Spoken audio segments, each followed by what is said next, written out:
There's a moment every man faces that no one else sees. It happens when the house is quiet, the phone is glowing, and the task that must be done sits in the corner of your mind like an unopened letter from someone you've disappointed. You know what it is. It's that thing you said you'd do last week. That conversation you need to have. That dream you keep postponing behind a mountain of distractions, excuses, and clever justifications. And there you sit, staring at nothing, fully aware you're doing it again. You are procrastinating. But this isn't the cartoonish kind, the type where you put off doing laundry or watching a boring lecture. By the time the gates open, there's already a line. This is deeper. This is spiritual. This is war. Marcus Aurelius, Emperor of Rome and one of the wisest Stoic voices in history, once wrote, "At dawn, when you have trouble getting out of bed, tell yourself, I have to go to work as a human being." A simple reminder that you are here, not just to consume, avoid, and retreat, but to contribute, to act, to fulfill a moral purpose. You were born to move, yet you hesitate. The emperor's platform is shaded with purple cloth, soft and quiet. Because procrastination is not laziness. It is fear disguised as rest. Fear of failure, of imperfection, of being seen trying and not succeeding. It is the mind's way of protecting the ego, not the body. You postpone not because the task is hard, but because facing the task requires you to face yourself. And you're not ready for that mirror. Stoicism does not tolerate this self-deception. The Stoics would have called procrastination by its true name, cowardice. A subtle rebellion against your own reason. Seneca, another Stoic master, once declared, "While we wait for life, life passes." He meant that each time we delay action, we are not just rescheduling a task, we are forfeiting a moment of existence. Every hour we spend numbing ourselves in delay is an hour stripped from our only life. So why do we do it? Because procrastination offers a temporary sense of control. When you delay, you convince yourself that you are choosing. You say, "I'll do it later. I decide when." But that's a lie. You're not choosing. You're escaping. The task remains. The need remains. Only you, the actor, disappear. Epictetus told his students, "First say to yourself what you would be, and then do what you have to do." This is the Stoic formula for defeating procrastination, not through hustle culture, not through motivational quotes, but by aligning your actions with your identity. You don't overcome delay by telling yourself to be productive. You overcome it by reminding yourself who you are. Do you see yourself as weak, as inconsistent, as a failure who always delays and never delivers? Then that is what your behavior will reflect. But if you see yourself as a rational being, created to rise above emotion, excuse, and inertia, then action becomes not a burden, but a confirmation of your nature. This is the Stoic secret. It is not about doing more, it is about becoming more. And becoming more begins not with a to-do list, but with a confrontation. You must look at procrastination like a philosopher looks at death, not with panic, but with clarity. What is it? Why is it here? What does it reveal about me? If you can do that, if you can stand in front of the impulse to delay and calmly ask, "What are you protecting me from?" then you begin to wrest back control. Let us be clear, procrastination is not a flaw. It is a signal, a smoke alarm. Something in your soul is unaligned. The task you delay might threaten your ego, your identity, your comfort, so you wait. You scroll, you eat, you overthink, you hide. But hiding is not rest, and scrolling is not peace. What you're feeling isn't laziness, it's guilt wearing a bathrobe. The Stoics remind us that the most important work we do is not external, it's internal. So when you delay, do not only ask, "What am I putting off?" Ask, "Who am I putting off?" Because every time you ignore a task born of your deeper values, you are not just delaying a job, you are denying a part of yourself. We must begin then, not with action, but with awareness. Marcus Aurelius would journal each morning and night, not to record accomplishments, but to track his soul, to catch the first signs of weakness, the first cracks in his discipline, the first whispers of avoidance. You can do the same. Write it down. What are you not doing? Across from him comes the net fighter. What do you fear will happen if you try? Name the enemy and it loses power. Shine the light of reason on the shadow of procrastination, and suddenly it becomes small, shrinkable, faceable. And then act. Not dramatically, not perfectly. Just act. Pick up the phone. Open the document. Do 5 minutes of the thing you've been putting off. 5 minutes of war. 5 minutes of becoming the person you said you wanted to be. That's where it starts. The Stoic strategy for conquering procrastination is not about tricking yourself. It's about trusting yourself again. It is about proving to your own soul that you can be counted on, that you are not afraid of discomfort, that you are not here to spectate your own potential. You are here to live it. So stand up. The moment you've been delaying has already begun. There's a brutal honesty in Stoicism that most modern self-help avoids.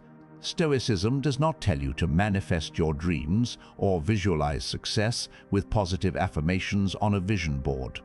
Stoicism tells you to stop lying to yourself. If you wanted it, you would be doing it. That stings, but it's true. Marcus Aurelius wrote, "You don't love yourself enough. Otherwise, you'd love your nature too, and what it demands of you." What does he mean? That procrastination is not just avoidance, it's a betrayal. Not of your goals, but of your nature, of the part of you that was made to act. Every time you delay, you are not simply pushing a task into the future. You are telling your own soul that comfort is more important than becoming. You know this. Deep down, when you delay something you value, you feel it. That subtle shame, that restlessness, that sense that something inside you is quietly dying. The Stoics would call that voice logos, the divine reason within, the guiding fire that separates man from animal. And procrastination, in their view, was a form of spiritual amnesia. You've forgotten who you are, what you want, why you're here. So how do you remember? You don't remember with motivation. You remember with commitment to clarity. Write it down. What do I want? Not what you should want. Not what society wants. Not what your parents, your friends, your Instagram feed expects. What do you want? Is it strength, wisdom, freedom, mastery, peace? Good. Now look at your day. Do your actions reflect that desire? If not, there is your answer. That is where procrastination hides, in the gap between what you say you value and what you actually do.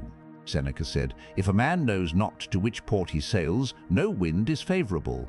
And so you must choose a port. You must define your aim, not vaguely but precisely, because procrastination is a symptom of aimlessness.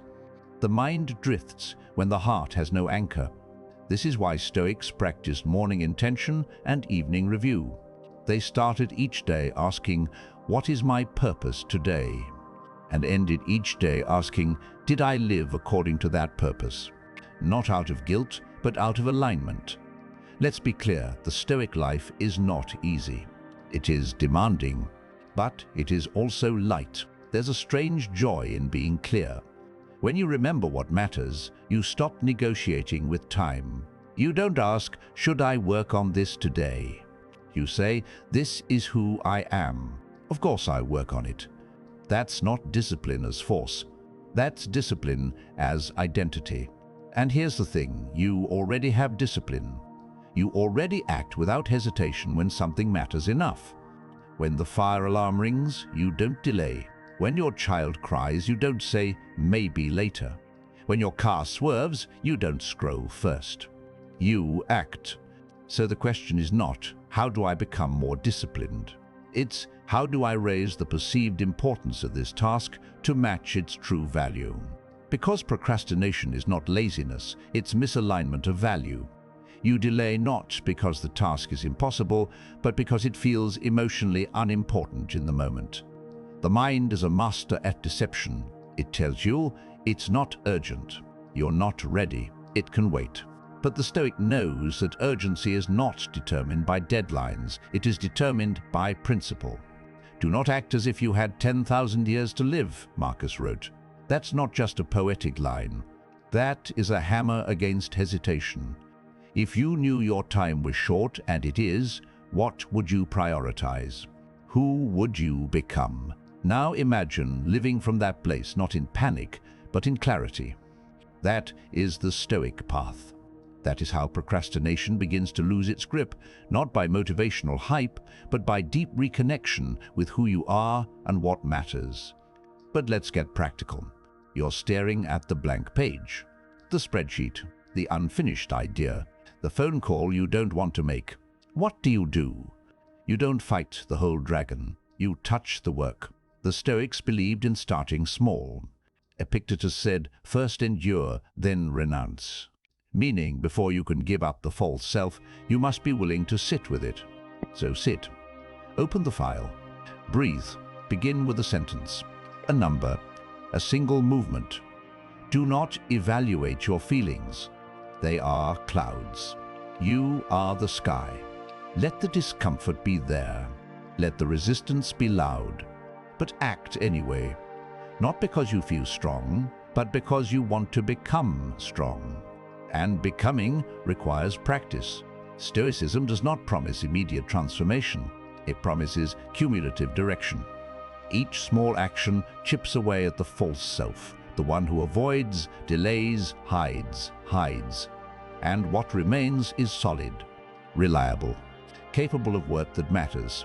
You want that version of yourself, and you'll reach him not in a grand epiphany, but in 1,000 moments of small fidelity to your values. That is the way. That is how discipline is born, not as punishment, but as remembrance. You already know what to do. Now prove that you remember. Every time you delay, something inside you pays the price. You don't see the cost immediately. It doesn't show up on your bank statement or your calendar, but it accumulates in a currency far more valuable than money, your character. Seneca warned us, we suffer more often in imagination than in reality. And procrastination is proof of that. You suffer the thing you haven't even done. You carry the weight of the task without the progress. You drag chains made of thoughts, postponements, vague dreads, and what-ifs. And for what? For a few fleeting moments of avoidance. For comfort that quickly turns to guilt. For a peace that never lasts beyond the next scroll, the next snack, the next excuse. The Stoics taught that we do not control external events, but we absolutely control our response. Yet procrastination is the repeated act of giving up that control, of letting external impressions, your mood, your fear, your discomfort decide your path. You may think it's just 1 hour delayed, but no Stoic would ever say that time is trivial. Marcus Aurelius said you could leave life right now. Let that determine what you do, say, and think. You don't have infinite chances. You don't have forever to become who you said you would be. And the tragedy is not that we waste time, it's that we waste ourselves in the process. Each delay teaches your brain a dangerous lesson, that your comfort is more important than your calling, that you can break promises to yourself and still expect to feel whole. But you can't. You know this. Every broken commitment leaves a crack in your trust. And those cracks add up. They weaken your sense of integrity, your sense of capability, your belief that you can count on yourself when it matters.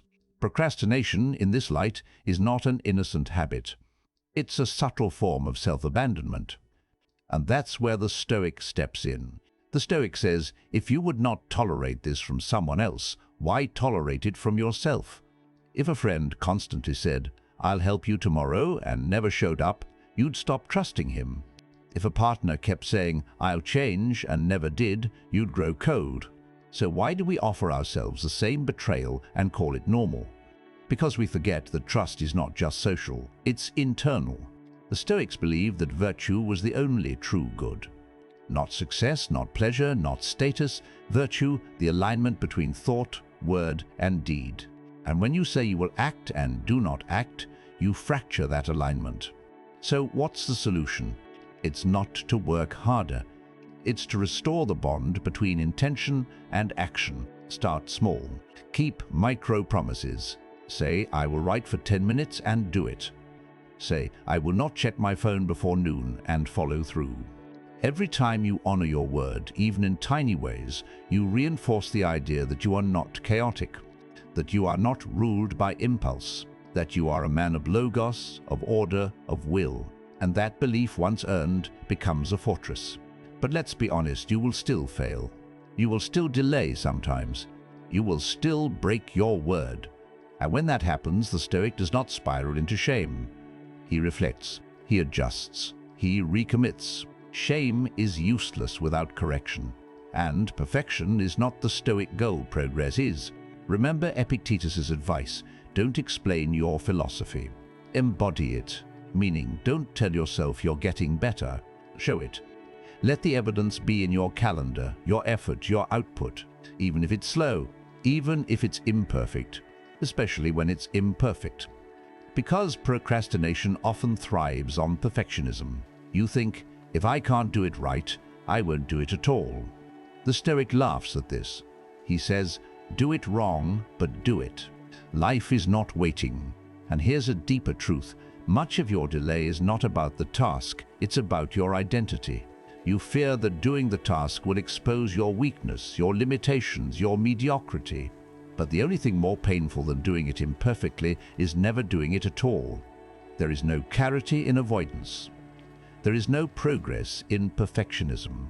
There is only movement, forward, always. That's what Stoicism invites you to reclaim.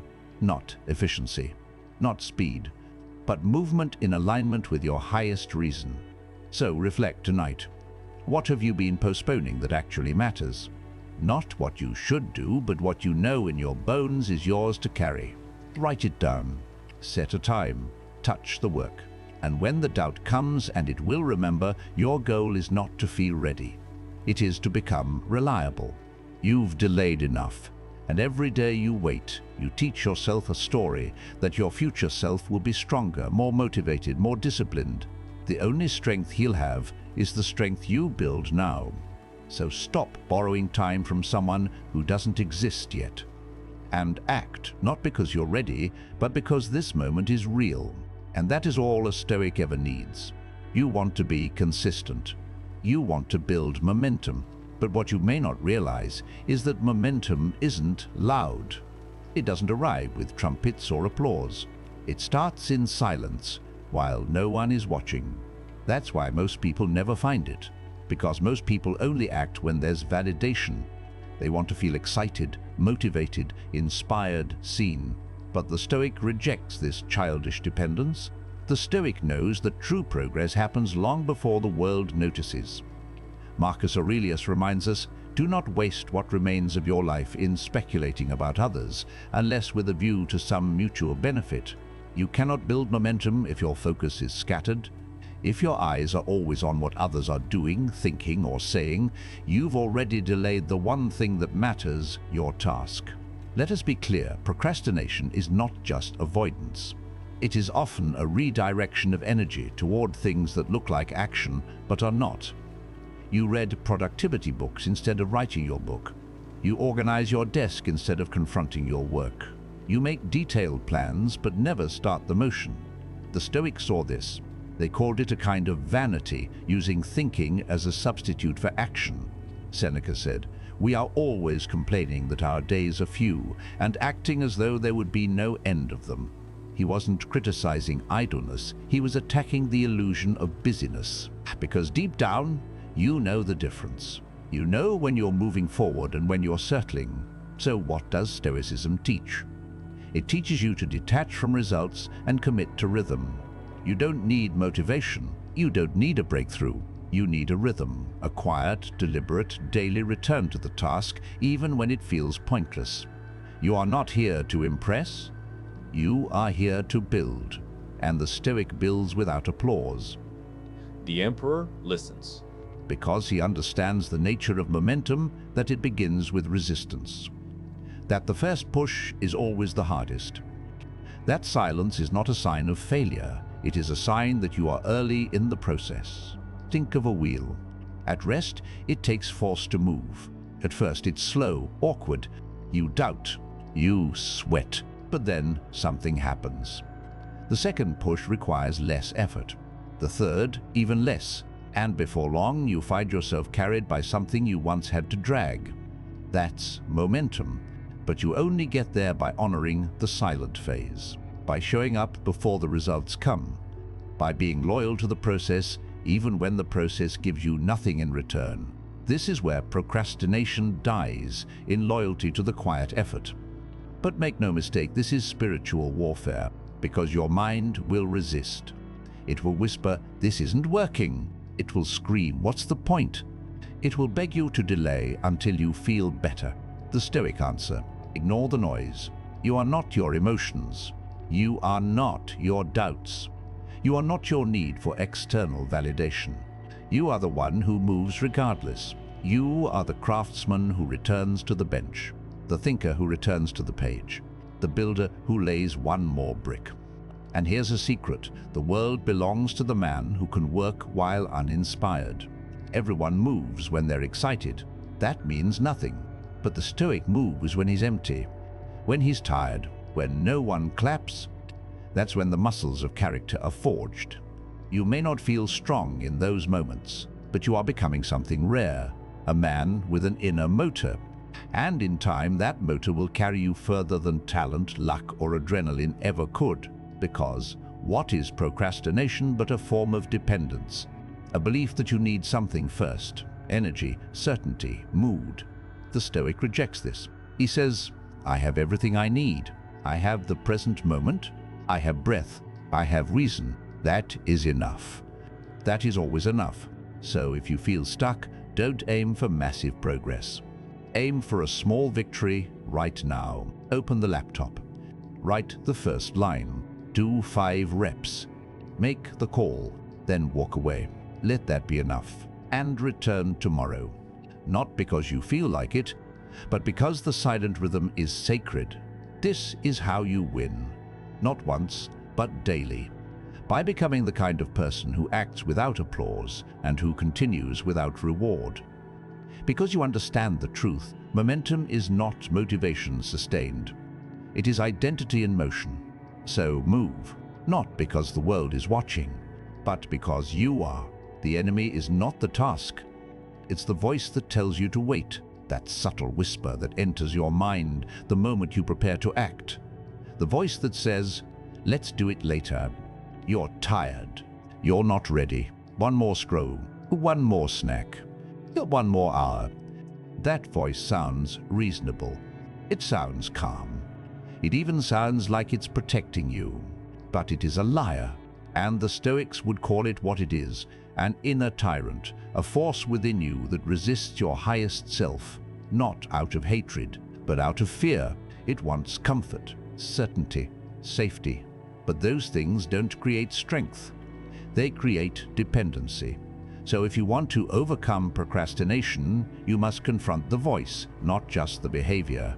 Epictetus taught his students that the most important battle takes place in the mind, that the impressions we receive, the first thoughts that strike us, must be examined before they take root. He said, "Don't let the force of an impression when it first hits you knock you off your feet. Just say to it, 'Wait a moment. Let me see what you are and what you represent.'" That's the Stoic skill, the pause. You don't react. You don't obey. You evaluate. When the voice says, "Do it later," you pause. You ask, why? What am I afraid of? What am I avoiding? Is not self-judgment. It's self-leadership. Because most people live like passengers in their own minds. They mistake the voice in their head for the voice of truth. But the Stoic doesn't follow the voice.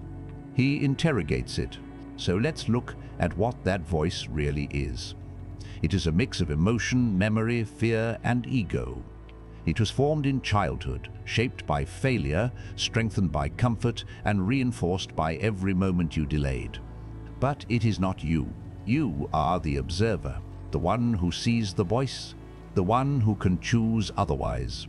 Marcus Aurelius said, "You have power over your mind, not outside events."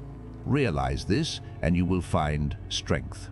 That power begins when you separate yourself from the voice that procrastinates. So how do you do this? Step 1, give the voice a name. Call it the doubter. Call it the negotiator. Call it the saboteur. Whatever makes it real. Because when it's real, you can fight it. Then, listen to it, but do not obey it. Write down its script. Let it speak. "I'm too tired." It won't matter. "I can do it tomorrow." Now answer it, not emotionally, but rationally. "I am tired, but rest comes after effort." It will matter because I said it would. Tomorrow is not promised. This practice does something profound. It reclaims your sovereignty. It reminds your brain that you are not a victim of your thoughts. You are their commander. And from there, you move. The Stoic does not wait to feel good. He waits to see clearly, and then he acts. That's the distinction. Modern culture says, if you feel it, do it. Stoicism says, if it's right, do it, whether you feel it or not. Because procrastination thrives in emotion, but dies in logic. Let's go further. One of the biggest lies that voice tells you is this: you work better under pressure. This sounds familiar. It's a comforting myth. It makes you feel like your delays are strategic, but they're not. They're emotional. You wait because acting now would force you to sit with discomfort, and discomfort exposes weakness. But here's the Stoic truth. Pressure doesn't improve performance. It merely reduces options. When the deadline approaches, when the clock ticks louder, when you have no choice but to act, you act. Not because you're better, but because procrastination is no longer possible. That's not mastery, that's survival. And the Stoic does not aim to survive. He aims to govern, to act with choice, not compulsion, to move by reason, not panic. So next time you hear that voice, the soft whisper that says, "Not now," respond with firmness. Say, "Now is exactly the time." Not because I feel ready, but because I refuse to train weakness. That is how you reverse the pattern. Every moment you act in spite of the voice, you weaken it. Every time you move forward while it begs you to pause, you reclaim territory. And over time, something happens. The voice gets quieter. Not because it vanishes, but because you stop listening. You become the kind of man who doesn't argue with delay, he outpaces it. That is what Stoicism builds, not perfection, but consistency. Not loud victories, but quiet obedience to reason. So remember, the voice that wants you to wait has no power unless you make it your God. Let it speak, then act anyway. Because strength is not found in silence, it's found in the step you take after the voice tells you not to. There's a secret most productive people won't admit. They don't always love the work. They're not endlessly inspired. They don't wake up every morning like warriors filled with purpose. They just learn to stop negotiating with resistance. And that's what Stoicism teaches you, not how to eliminate resistance, but how to make it irrelevant. Resistance is part of the terrain. It's the weight you feel before you move, the fog before the focus, the friction between your thoughts and your actions. And it's never going away. But what if you could stop treating it like a problem? Marcus Aurelius had resistance. He admits in his meditations that there were mornings he didn't want to rise from bed. But his answer wasn't motivational hype. It was rational reflection. You were born to do this. So get up like a soldier reporting for duty. That's not a mindset. That's a ritual. The Stoics didn't leave their action to mood. They designed rituals, simple, daily behaviors that honored their values. They turned life into a pattern of service to reason. You can do the same. Instead of saying, "I'll do it when I feel like it," say, "This is what I do daily no matter what." That shift changes everything. Because once something becomes a ritual, resistance loses its power. The question is no longer, do I want to do it? But when and how will I do it today? And let's be clear, rituals are not routines. Routines can be broken. Rituals are sacred. They are tied to identity. The Stoic doesn't meditate because he's in the mood. He meditates because he's a thinker. He doesn't journal because he feels anxious. He journals because he's committed to clarity. He doesn't act because the day is easy. He acts because acting aligns with his highest self.